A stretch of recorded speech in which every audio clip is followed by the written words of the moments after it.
Merci pour l'invitation. C'est toujours avec beaucoup de joie que je viens.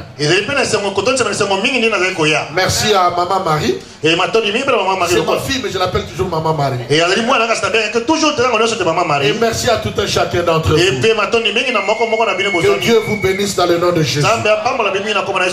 J'aimerais lire avec vous 1 Corinthiens chapitre 1. Je vous demande de vous lever pour la lecture. 1 Corinthiens chapitre 1. Le verset 18. Nous allons lire jusqu'au verset 21.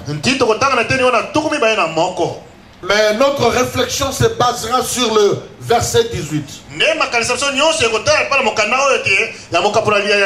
La Bible dit ceci. Car la prédication de la croix est une folie pour ceux qui périssent. Mais pour nous qui sommes sauvés, elle est une puissance de Dieu. Aussi est-elle écrit: je détruirai la sagesse des sages et je rendrai nulle l'intelligence des intelligents.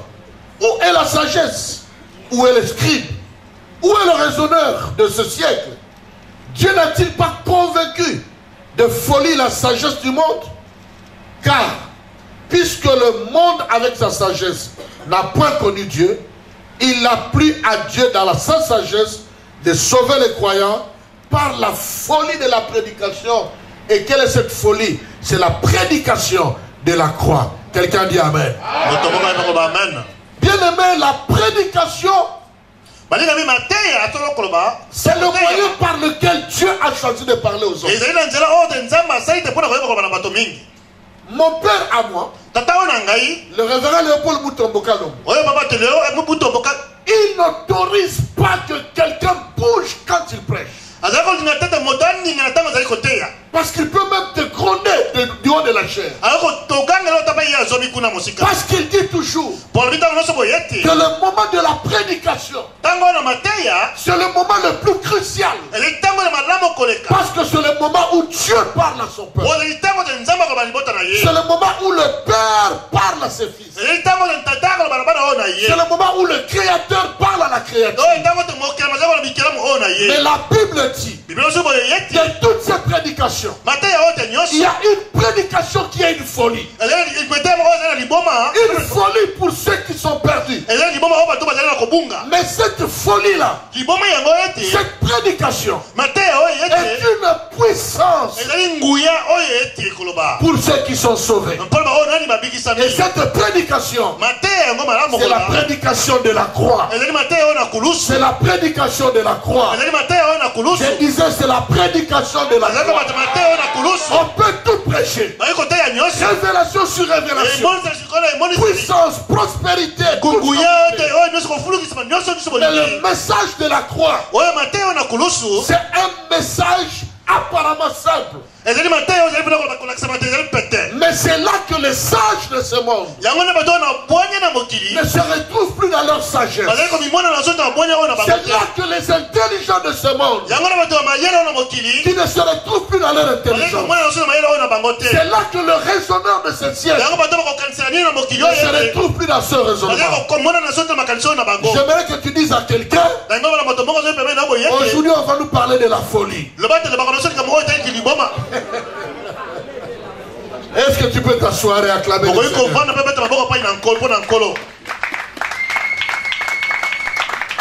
Bien aimé, le monde entier aujourd'hui, j'aimerais dire le monde chrétien entre guillemets, chrétien, c'est-à-dire tous ceux qui croient en Christ, est en train de réfléchir à ce grand événement que notre Seigneur a eu pour notre salut. On est en train de réfléchir sur ce que Christ avait enduré de son vivant pour l'humanité. Dans certains pays, comme je vous ai dit en Allemagne, c'est un jour férié. On appelle ça aujourd'hui en allemand Karfreitag. C'est-à-dire le jour où on est en train de penser à la passion, à la souffrance de Jésus. On est en train de voir comment on l'a traîné devant Pilate. Comment on l'a jugé devant Pilate. Comment Pilate n'a rien trouvé de mal en lui. Le jour où Pilate a fait l'une des très grandes déclarations qui puissent exister dans la Bible. Lui, l'homme qui regarde un homme et dit voici l'homme. On pense à tout cela. À comment quand il est sorti du palais de Pilate, Pilate va dire à tout le monde, je n'ai vu aucun mal dans cet homme. Je n'ai vu aucun péché dans cet homme. Alors, que voulez-vous que je fasse? Tout le monde a crié, crucifiez-le, crucifiez-le, crucifiez-le, alors qu'il n'avait rien fait de mal. Amen. Rien fait de mal. Pilate a dit, mais je n'ai rien trouvé de mal en lui. Le peuple a dit, oh ça, on s'en contre balance. On a pris une couronne d'épines, on l'a posé sur on l'a flagellé. On pense à ces jours-là. On pense à ces jours-là. Pourquoi? Parce que je vais te dire une vérité. En réalité, le diable ne voulait pas que Jésus meure sur la croix. Le diable voulait que Jésus meure dans l'eau. Meure par une arme. Meure assassiné quelque part.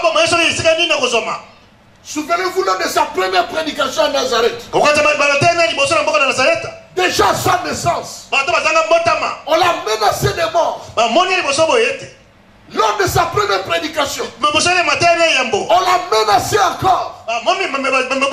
Souvenez-vous quand il allait sur la mer de Galilée, il a été encore menacé de mort. Il y a des moments où la Bible dit que Jésus a fui parce qu'il était menacé de mort. Parce qu'en réalité, le diable ne voulait pas que Jésus meure sur la croix. Il pouvait admettre que Jésus puisse mourir n'importe où, mais pas sur la croix, parce qu'il connaissait la puissance, le secret, le mystère qui était caché par le fait de mourir sur la croix. Il ne le voulait pas. Oh my God, j'ai eu une nouvelle lecture de ces choses quand je préparais ma prédication en allemand. Je l'ai préparé en allemand. Et docteur, j'ai compris. Oh, c'est vrai, nous disons que le diable l'a poussé à la croix. Mais si nous lisons attentivement la Bible, ce sont les Juifs, les sacrificateurs, qui l'ont poussé à la croix. Mais Jésus lui-même, le diable, connaissant le secret qu'il y avait dans la croix, il ne voulait pas que Jésus meure.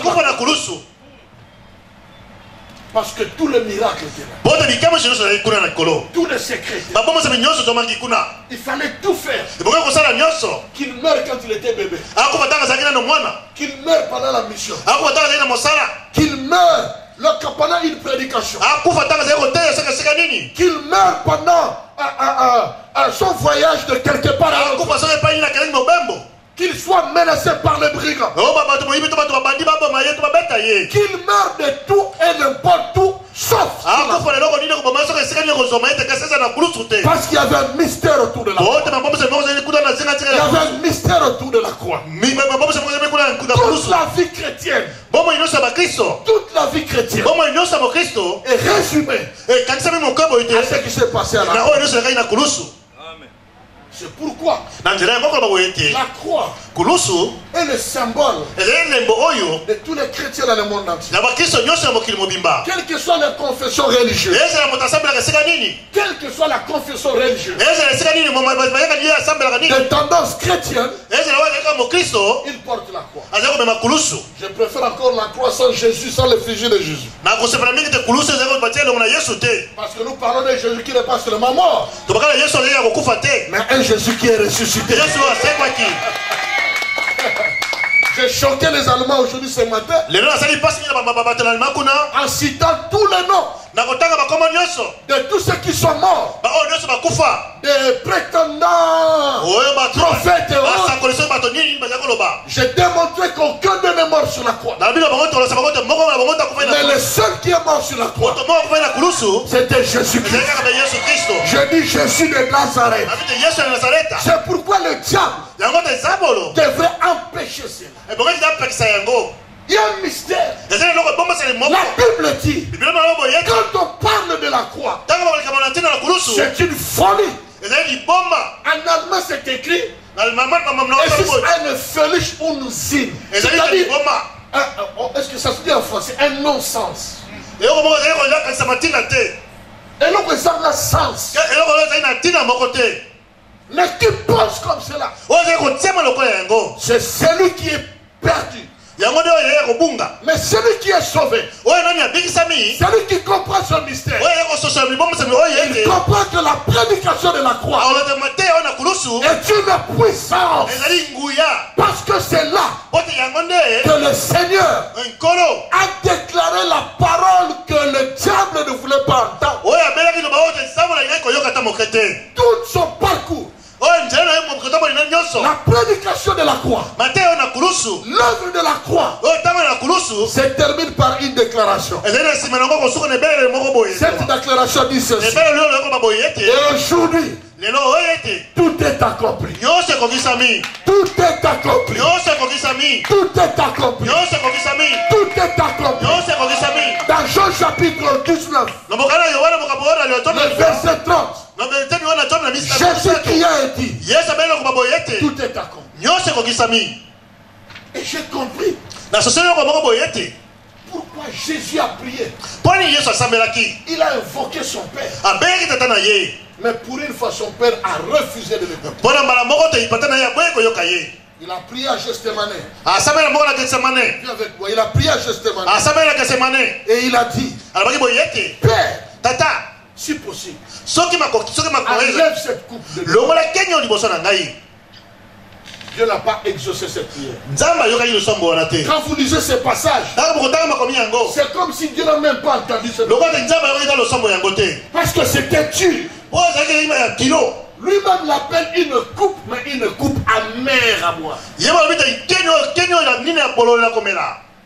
Rare de fois où on trouve Jésus qui nous donne l'impression d'avoir peur. Peur de passer par quelque chose. C'était à Gethsémane.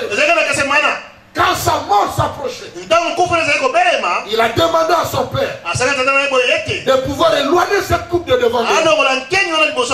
Mais Dieu n'a pas répondu. Heureusement, lui-même avait dit, toutefois pas ma volonté, mais que ta volonté soit faite. Effectivement, Dieu ne pouvait pas répondre à cette prière. Pourquoi? Parce que si Christ n'était pas mort sur la croix, notre foi allait être vaine. Notre religion allait être vaine. Notre espérance allait être vaine. Pourquoi? Parce que c'est à la croix que les choses devaient s'accomplir. Dites après moi la croix. Dites après moi la croix. Dites après moi la croix.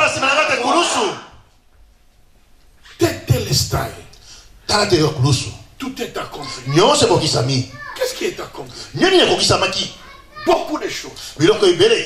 Je peux vous citer tellement de choses. Commençons par la petite chose. La première chose. Genèse 3, verset, à partir du verset 15. La Bible dit, je mettrai inimitié entre toi et la femme,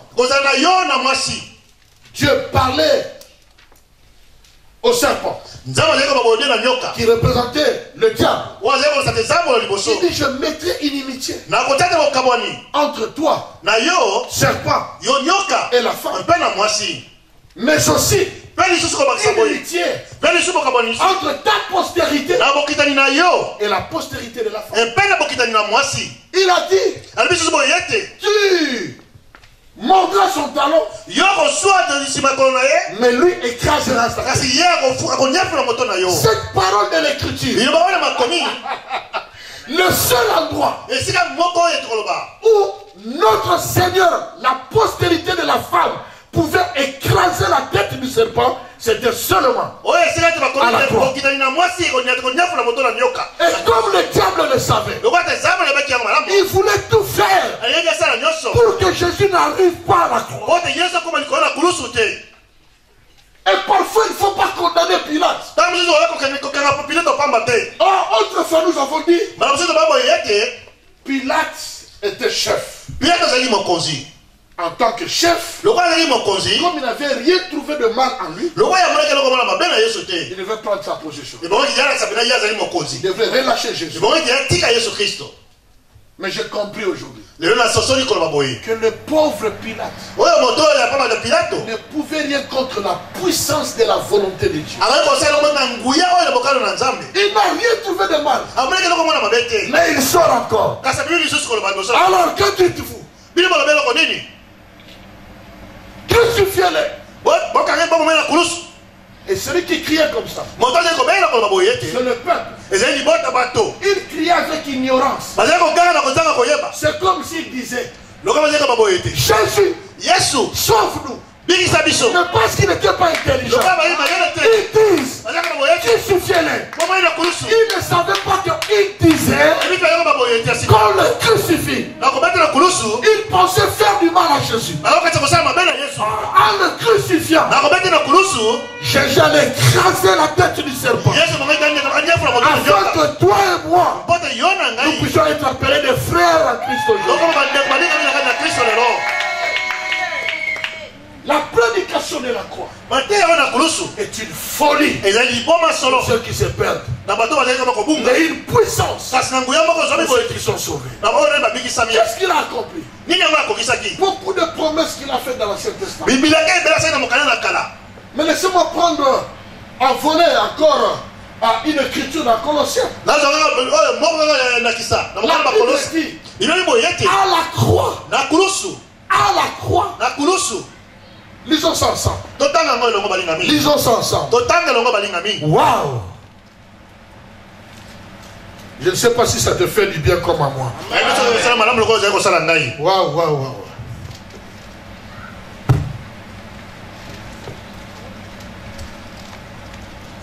Bien aimé, je suis juste en train d'introduire. Parce que ce que je veux vous dire est encore plus grand que ce que je vous dis. Mais tellement que je ne veux pas que les gens puissent rater cela. Alors, je dis je ramène ça demain. On introduit aujourd'hui Colossiens chapitre 2. À partir du verset 13. Puis-je demander au docteur Charles de nous le lire? Colossiens chapitre 2. Verset 13 au verset 15. Colossiens chapitre 2, verset 13 au verset 15. Yeah. Nous lisons au nom de Jésus. Amen. Vous qui étiez morts par vos offenses et par l'incirconcision de votre chair, il vous a rendus à la vie avec lui, en nous faisant grâce pour toutes nos offenses. Il a effacé l'acte dont les ordonnances nous condamnaient et qui subsistait contre nous. Et il a éliminé en le clouant à la croix. Il a dépouillé les dominations et les autorités. Et les a livrées publiquement en spectacle en triomphant d'elles par la croix. Waouh! Regarde quelqu'un qui dit ceci. Ne sois pas seul. Papa, il y a quelqu'un ici. Il y a une maman ici. Regarde à quelqu'un. Dis-lui si c'est un frère, dis frère. Si c'est dis soeur. Ok, comment? Dis frère. Neko. Frère. Neko.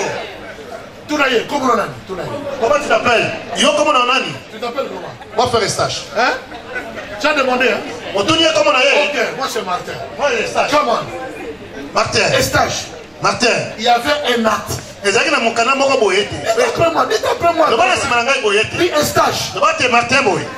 Non, on n'appelle pas ton voisin stage. Est-ce qu'on peut donner une offrande d'acclamation à Dieu? Dites encore avec moi, un stage. Martin. Je veux t'entendre dire un stage. Martin. Mais vous ne parlez pas ici. Mais comment? Vous avez peur de combattre?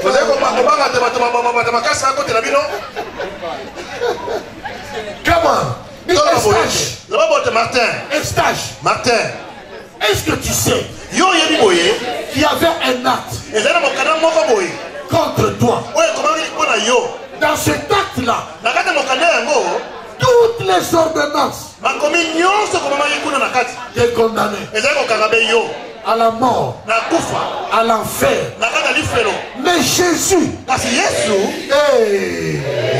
mais Jésus, tu sais ce qu'il a fait, stage? Il est allé à la croix. Il a pris ses taxes. Il a déchiré. Il a déchiré. Il a déchiré toutes les ordonnances qui te condamnaient toi. Il a pris ça. Il a cloué à la croix pour que toi tu sois libre. C'est pourquoi je peux dire un stage. Toi qui crois en lui, tu es libre.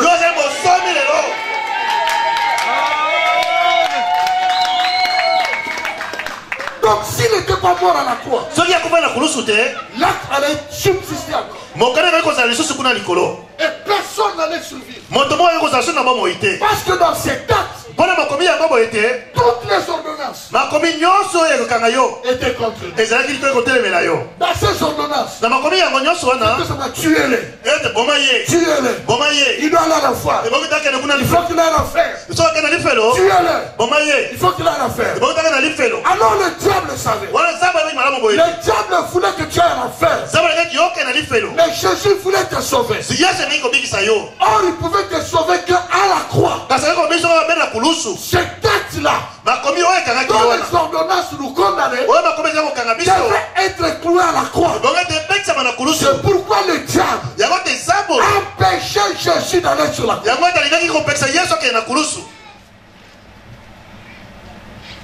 Et s'il n'était pas parti, aucun de nous n'allait vivre. Parce que toutes les ordonnances étaient contre nous. Quelqu'un dit Amen. Quelqu'un dit Amen. La puissance de la croix. Bien aimé, c'est plus que à la croix. Il a guéri nos maladies. Il a porté nos douleurs. C'est bien. Ésaïe 53, c'est bien. Toutes ces choses se sont accomplies à la croix. Mais j'ai encore trois grandes choses à vous dire. Deux, je vais parler des deux demain. Et le dernier, je vais en parler le dimanche. Aujourd'hui, je suis juste en train de desserrer vos estomacs spirituels. Afin que je puisse mettre un peu de la nourriture demain là-bas. Amen. Et Dieu va nous faire du bien. Dieu va nous faire du bien. Il y a plein de choses qu'on peut dire. C'est une folie. Une folie. Avant de parler de la dernière chose, docteur, j'ai réfléchi. J'ai dit ceci. Pourquoi Dieu a voulu que Jésus meure avec deux brigands? Pourquoi? Et je suis parvenu à une conclusion. Parce que le choix pour la vie se fait à la croix. Le choix pour la vie se fait à la croix. Ce n'était pas en vain que le jour où on l'a crucifié, il n'y avait pas que lui qui était crucifié. Il y avait un brigand à gauche, un brigand à droite. Mais maintenant, ce qui est intéressant, c'est l'attitude et les déclarations de deux brigands. Je crois un brigand dit, mais toi qui sauves les gens, sauve-nous, sauve-toi. Toi qui faisais ceci. C'est ça. Et l'autre brigand dit, oh, come on.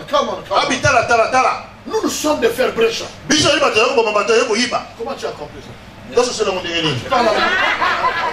Il est inspiré. Parce que faire bréchant, c'est ça. J'ai dit en allemand, mais lui il a compris ça. Il dit, nous sommes des voleurs. Nous sommes des brigands. Nous sommes des malfaiteurs.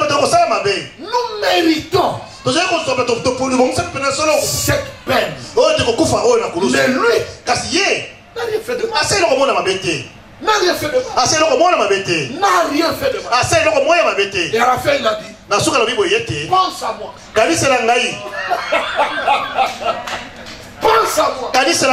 Et Jésus lui a dit, ce soir même,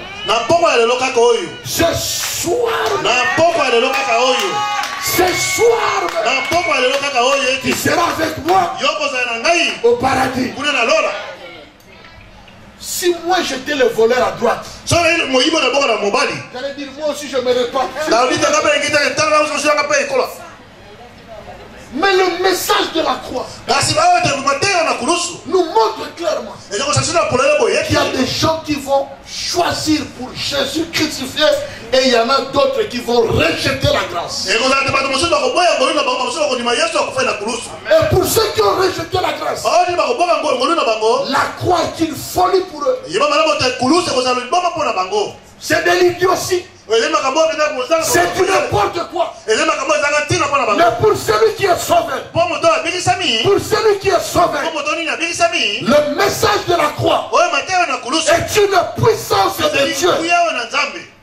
Je pensais que tu étais sauvé pour que tu puisses acclamer le nom de gloire qui t'a sauvé à la croix. Je termine par ceci. Galates chapitre 3 verset 13.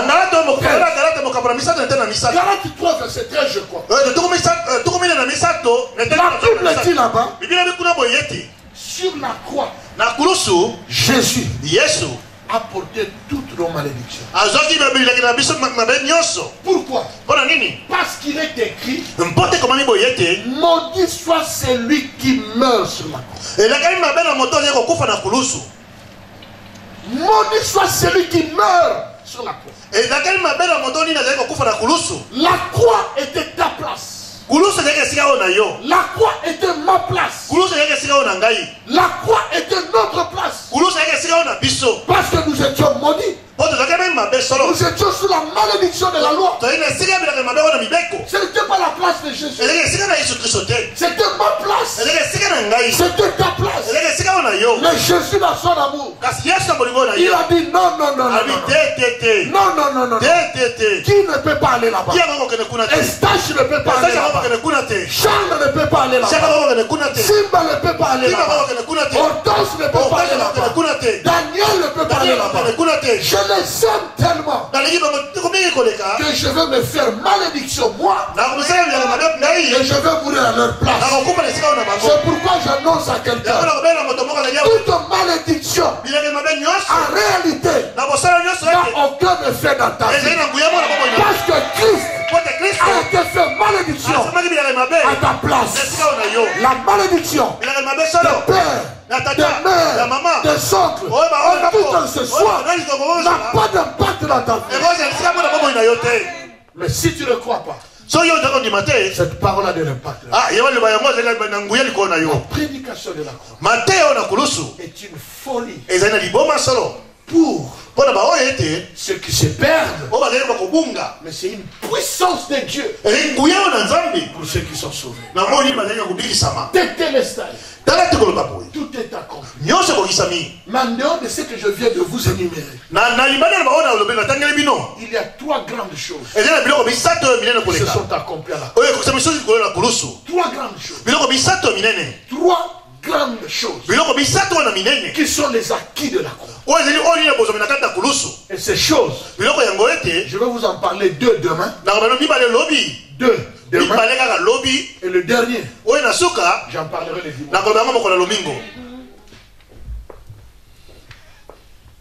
La prédication de la croix, c'est la plus grande prédication. Malheureusement, j'ai l'impression c'est devenu le message qui est le moins en moins prêché. Nous parlons de révélation. Révélation. Nous parlons de mystère. Nous parlons de la prospérité. L'onction de mariage. L'onction de fiançailles. L'onction de l'argent. L'onction. Élévation. Miracle. Puissance. Toutes ces choses. Mais sans la croix, toutes ces choses ne pouvaient pas exister. Bien aimé, c'est pourquoi celui qui voit Jésus mourir sur la croix, dans la chair, tu peux pleurer. Mais dans l'esprit, tu dois bénir le Seigneur. Tu dois bénir le Seigneur. Quelqu'un a dit, là on a tué ton frère et tu aimerais bien te promener avec. Ça c'est une vision de la chair. Ça c'est la vision du chair. C'est la vision de la viande. Mais spirituellement, c'est vrai que je n'ai pas besoin de mettre la croix partout. Mais voir la croix, c'est un signe de victoire. Parce que Jésus avait dit, c'est seulement la croix qu'il avait dit, tout est accompli. Quand le diable a entendu ça, il a dit c'est tout ce que je ne voulais pas entendre. Mais c'était trop tard. Il y a quelqu'un trop tard. Il y a quelqu'un trop tard. Il y a quelqu'un trop tard. C'est pourquoi le diable s'acharne contre toi. Il s'acharne contre toi. Et son premier acharnement, ce n'est pas les injures, ce n'est pas les critiques, ce n'est pas la maladie. Il veut tout faire pour que tu sois frappé de l'ignorance. Parce que celui qui ne connaît pas, Congolais peut avoir la révélation. Les Congolais ont des révélations aussi. Ils ont dit, quand tu ne connais rien, en tout cas c'est la mort, la moitié mort. Ne pas connaître, c'est mourir. Surtout en ce siècle. Le siècle de la connaissance. Le siècle de l'intelligence. Le diable fait tout. Il fait tout pour que les gens restent ignorants. Parce que si tu connais, il n'y aura personne qui viendra te tromper. Si tu connais, tu peux. On dit que le bon roi dans le royaume des aveugles, n'est-ce pas? Pourquoi? Parce que lui voit avec un œil, mais tout le reste ne voit pas. Il peut leur faire toucher n'importe quoi. Il peut leur faire bouffer n'importe quoi. Il peut les conduire n'importe où. Parce qu'ils ne voient pas. Et la Bible dit, mon peuple périt. Non pas parce qu'il lui manque de pasteurs, parce qu'il lui manque la connaissance. Celui qui a la connaissance peut faire ses propres miracles. Celui qui a la connaissance ne perdra pas son temps à regarder n'importe quoi. Il choisira ce qui l'édifie. La prédication de la croix est une folie pour ceux qui sont perdus. Mais c'est une puissance de Dieu. Une puissance de Dieu pour ceux qui sont sauvés. Que les sauvés s'élèvent, que les sauvés acclament pour le roi des rois, que les sauvés bénissent le Seigneur, que les sauvés bénissent le Seigneur, que les sauvés bénissent le Seigneur, que les sauvés bénissent le Seigneur. Parce que s'il n'y avait pas la croix, qu'est-ce serait-il devenu? J'allais crever tout à fait et terminer en enfer. Parce que c'est seulement sur la croix que ta malédiction a été ôtée. C'est sur la croix que l'acte dont les ordonnances te condamnaient a été. C'est sur la croix que Jésus a tout porté. Mais au-delà de cela, au-delà des années 53, il y a trois choses que j'aimerais que tu connaisses. Dans l'espoir que ça va bouleverser ton regard par rapport au monde.